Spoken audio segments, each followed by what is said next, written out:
Hello बच्चों। तो आज हम डील कर रहे हैं chapter number 1 class 9 number system के बारे में और हम देखेंगे एनसीईआरटी के क्वेश्चंस।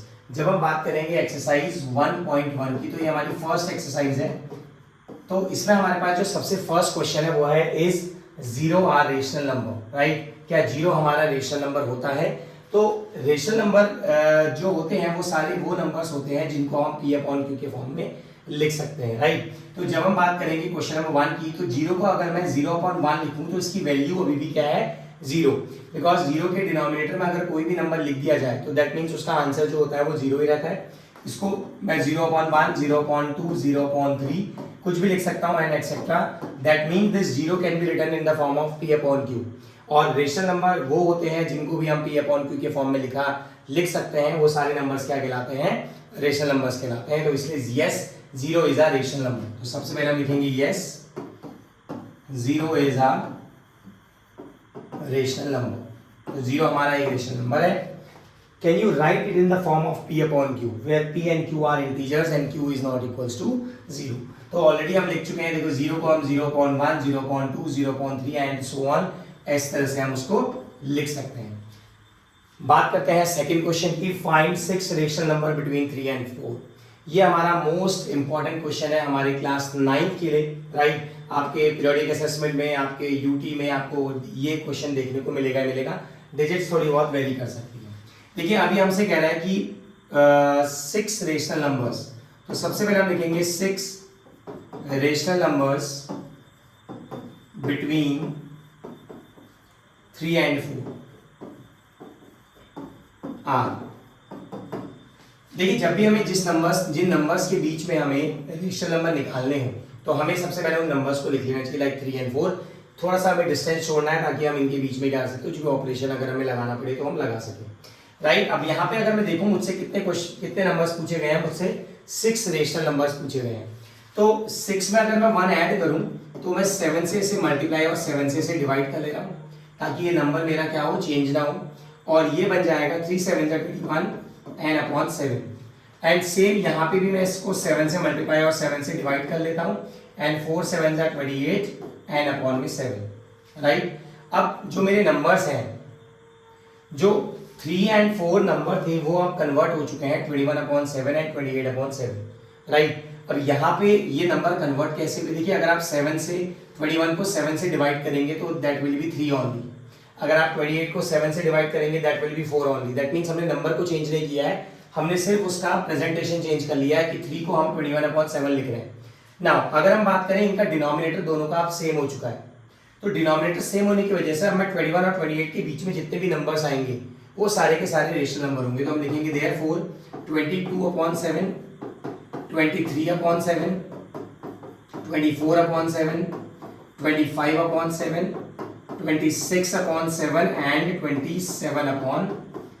देखिए 1 2 3 4 5 6 ये 6 रेशनल नंबर्स हैं जो लाई करेंगे 3 और 4 के बीच में, क्लियर? एंड ये जरूरी नहीं है कि हम इसे 7 से ही मल्टीप्लाई या डिवाइड करेंगे, आप कोई भी बड़े नंबर से इसको मल्टीप्लाई डिवाइड कर सकते हैं। हमारा मेन मोटो है कि हमारा डिनोमिनेटर सेम आना चाहिए ताकि हम उसके बीच के जितने भी नंबर्स होंगे उनको रिप्रेजेंट कर पाएंगे, क्लियर?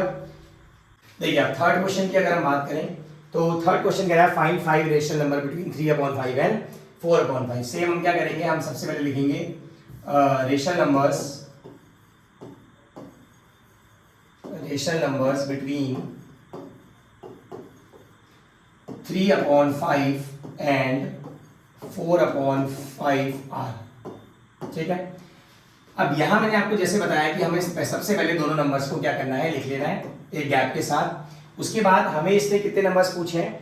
5 रेशनल नंबर्स पूछे हैं। अब जैसे कि हमने फर्स्ट सेकंड क्वेश्चन में हमने 6 + 1 किया था, यहाँ पे हम 5 + 1 6 भी कर सकते हैं, राइट? बट लेकिन हम ऐसा नहीं कर रहे हैं। हम लोग क्या करेंगे, हम लोग इसमें कोई एक नंबर से मल्टीप्लाई करते हैं जिससे इसका डिनोमिनेटर क्या हो जाए, सेम बन जाए। तो अगर हम इसको मैं इस इक्वेशन को 6 से मल्टीप्लाई करूँ एंड डिवाइड करूँ, ये बन जाएगा 6 × 3 = 18 एंड 5 × 6 = 30, राइट? और यहाँ पे अगर मैं इसको डिनोमिनेटर सेम बनाना है तो मैं इसके लिए क्या करता हूँ, इसको 6 से मल्टीप्लाई करता हूँ एंड इसी से डिवाइड करता हूँ and this will become 4 × 6 = 24 and 5 × 6 = 30।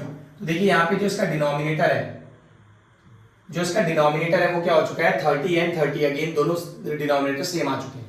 अब इनके बीच के सारे नंबर्स क्या हो जाएंगे, ये रेशनल नंबर हो जाएंगे। That means 19/30, 20/30, 21/30, 22/30, 23/30 and so on, right? 1 2 3 4 5, देखो 5 rational numbers between 3/5 and 4/5 are this.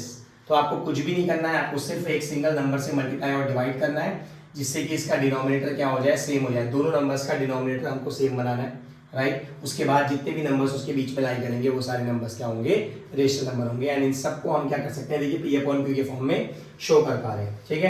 अब अगर हम क्वेश्चन नंबर 4 की बात करें तो क्वेश्चन नंबर 4 हमसे कह रहा है state whether the following statement are true और फॉल्स। हमें बताना है कि ट्रू है या फॉल्स है और हमें उसके लिए रीजन भी देना है। फर्स्ट पार्ट है हमारा every natural number is a whole number. तो अगर हम बात करें नेचुरल नंबर की, देखिए नेचुरल नंबर जो होते हैं वो हमेशा स्टार्ट होते हैं 1 से, that means 1 2 and so on. And ये बोल रहा है every natural number is a whole number. क्या सारे नेचुरल नंबर होल नंबर होते हैं? तो हमने दोनों की डेफिनेशन और दोनों के एग्जांपल्स लिख लिए हमने। तो जितने भी हमारे नेचुरल नंबर है 1 2 3 4 से स्टार्ट होंगे एंड होल नंबर की बात करेंगे तो 0 से स्टार्ट होंगे। तो देखिए क्या सारे नेचुरल नंबर होल नंबर हैं? बिल्कुल, बिकॉज ये हमारा ऑलरेडी क्या हो रहा है 1 से स्टार्ट हो रहा है और होल नंबर जो हो रहा है वो 0 से स्टार्ट हो रहा है। दैट मींस 1 से एक पहले एक डिजिट से स्टार्ट हो रहा है, राइट? तो yes, all natural numbers are whole numbers. तो इसका जो आंसर हो जाएगा वो क्या हो जाएगा, फर्स्ट का आंसर हो जाएगा true. Yes, it is true because all natural number lies in whole number, right? क्योंकि सारे नेचुरल नंबर होल नंबर में लाई करते हैं, इसीलिए yes the statement is true. उसके बाद हम बात करेंगे सेकंड पार्ट की। सेकंड पार्ट कह रहा है every integer is a whole number. अब देखिए जब हम बात करते हैं इंटीजर की, इंटीजर होते हैं सारे पॉजिटिव एंड नेगेटिव नंबर्स। मतलब इसमें including 0 +1 +2 and so on, -1 -2 and so on, right?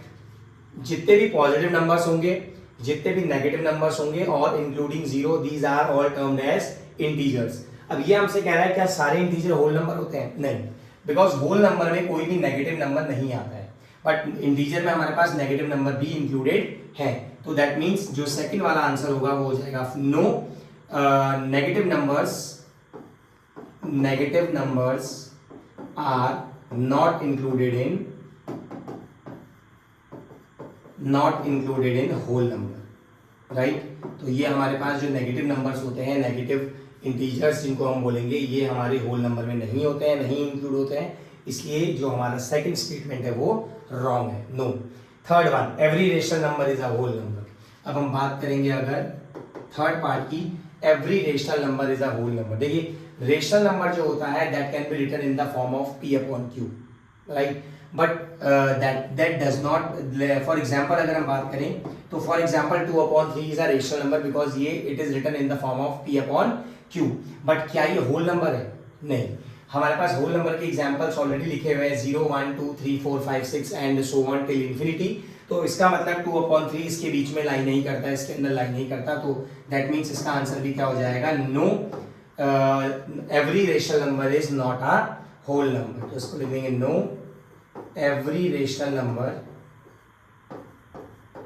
Is not a whole number,